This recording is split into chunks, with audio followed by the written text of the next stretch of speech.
Salam hörmətli Türkəs TV-nin izləyiciləri, hər vaxtınız xeyir olsun. Bəli, bu günləri 44 günlük müharibədən 5 il ötür.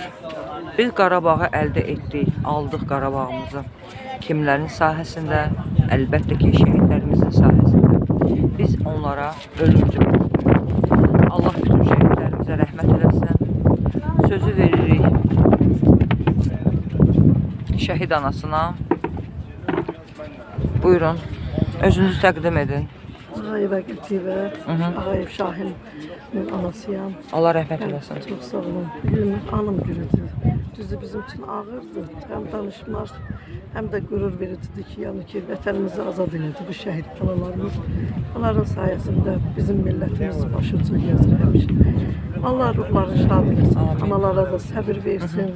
Sağ olsun. Yani gelenler de, gelmeyenler de, prezidentimiz de. Borcumuzdur.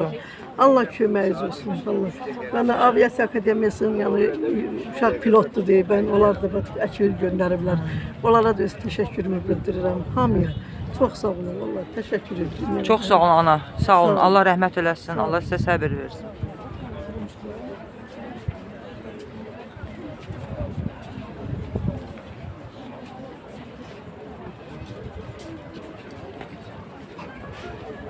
Allah rəhmət eləsin.